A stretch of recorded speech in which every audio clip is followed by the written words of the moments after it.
What's good, Lakers Corner family? We got the Lakers' first round NBA playoff matchup set. We got the third seed Los Angeles Lakers going up against the sixth seed Minnesota Timberwolves. And in this video, we're going to get into my series preview, talk about some key matchups, some X factors for the Lakers, some concerns that I have for the Lakers, look at some film, some numbers, and of course, lastly, we'll end off by giving y'all my predictions. But let's go ahead and get into it, man. If you love the Lakers and want to keep up with all type of Lakers news, man, make sure to subscribe to join the family. But let's get it, man. Let's start by looking at some of the numbers, right, from both teams. So, Lakers since getting Luka Doncic, averaging 114 points per game on 47% from the field, 38% from the three-point line. 59% true shooting percentage and 78% from the free throw line, which free throws will be crucial in this series. It's crucial in every series, but especially in one where you have Luka Doncic playing, and he's really helped the Lakers up their free throw attempts per game. Lakers also averaging 27 assists per game and 42 rebounds.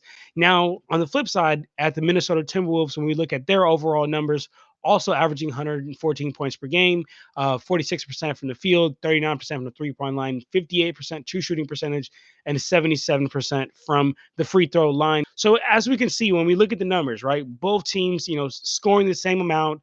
Lakers shooting slightly better from the field and have a better true shooting percentage. They have more assists per game.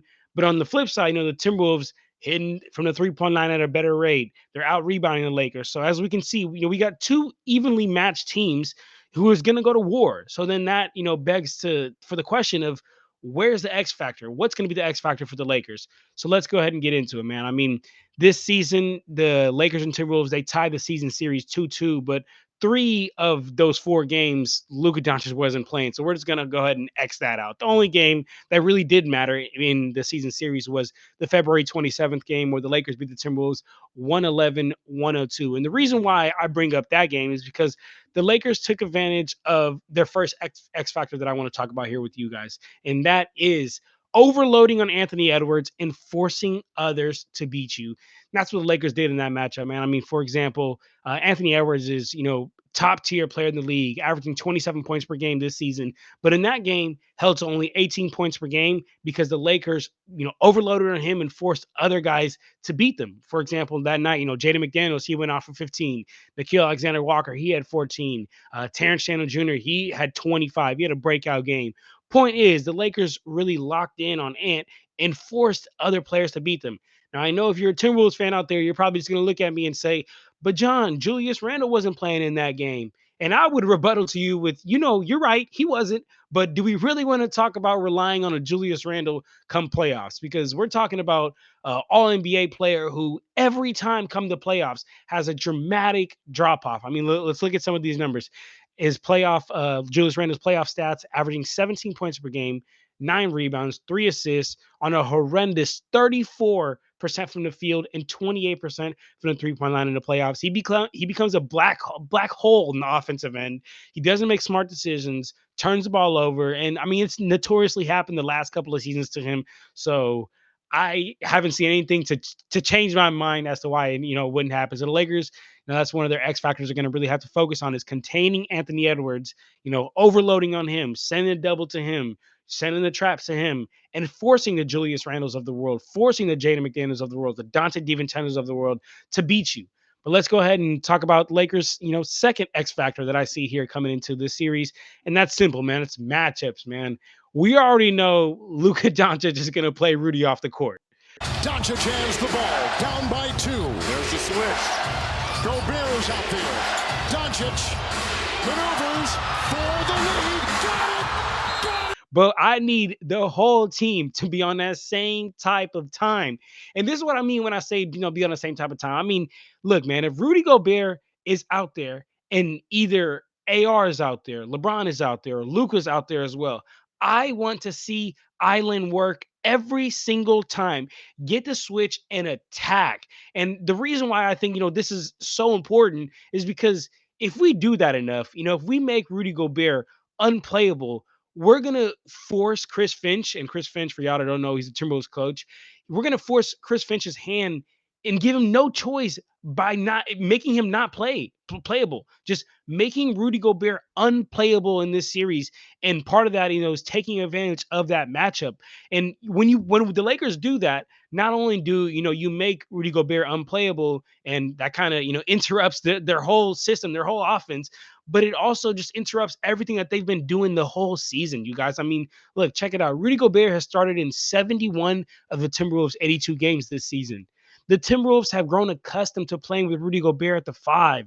So forcing him off the court and making him absolutely unplayable is going to require a big adjustment from the Timberwolves, both on the defensive end and the offensive end. I mean, this guy is an anchor to their defense. You don't think that they've gotten accustomed to playing with that anchor? Now, forcing him off the court is going to require that adjustment.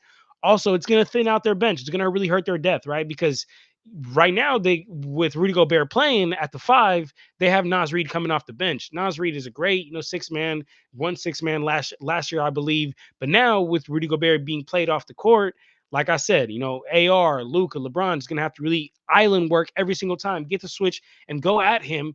What's that gonna do? That's gonna force Naz Reid to come into the starting lineup. He'll probably be at the five, Julius Randle at the four.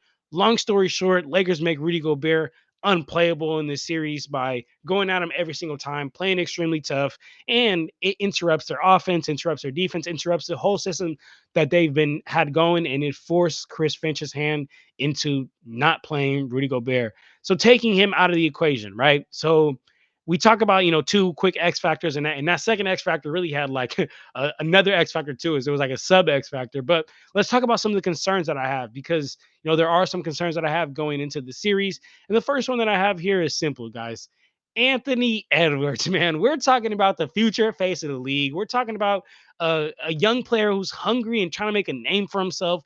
And he's definitely good enough to at least win 1 or 2 games alone by himself. I mean, this season, putting up 27 points per game, 4 assists, 5 rebounds on 44% from the field and 40% from the 3 point line. So, as we can see, Anthony Edwards is having a great year.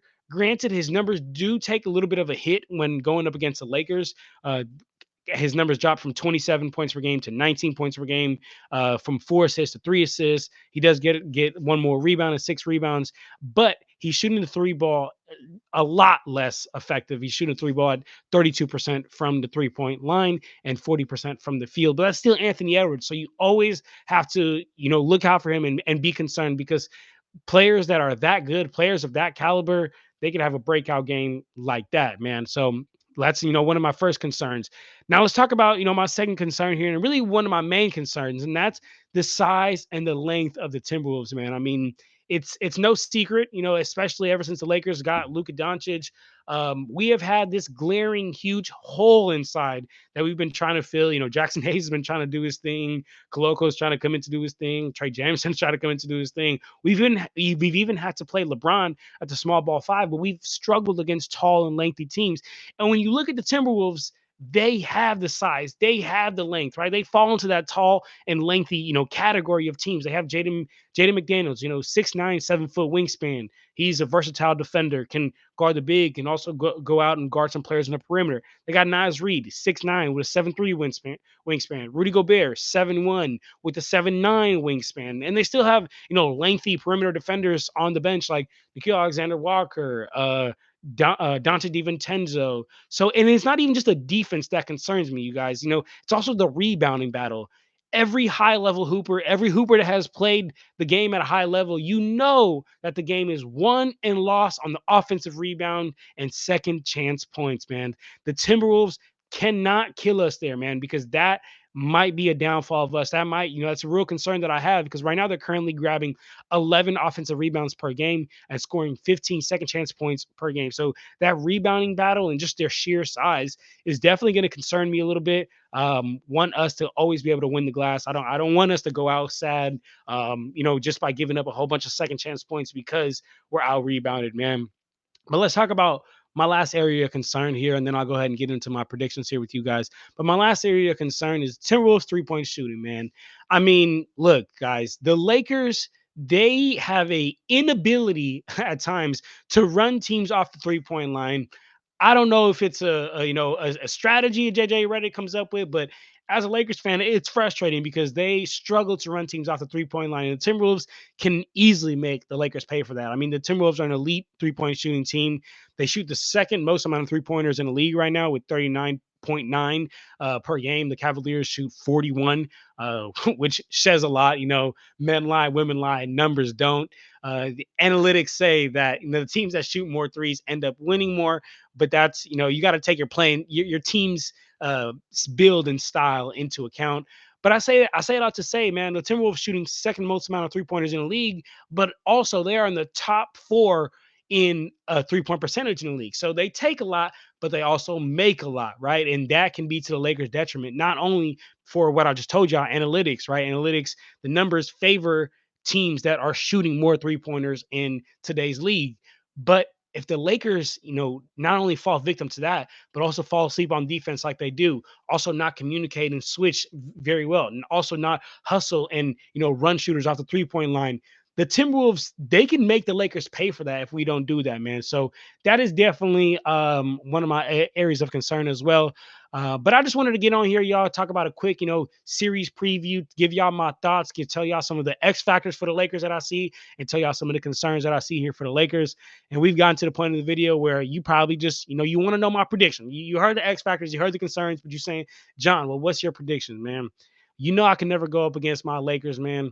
And also, the matchups is really what playoffs comes down to, man. Playoffs comes down to possessions and matchups. And it's hard to go up against the Lakers when we have not only the best two players in the series in Luka and LeBron, and they're gonna have a very hard time matching up against them, but we have the advantage with the matchups by being able to play Rudy Gobert off the court and now force them to essentially be a new team. Because like I said, Rudy Gobert started in 72 of their 82 games that they had this season.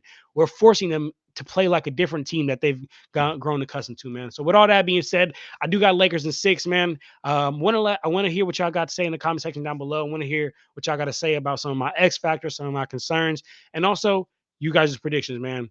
As always, love you guys, Lakers family. And for now, I'm out of here, y'all. Peace.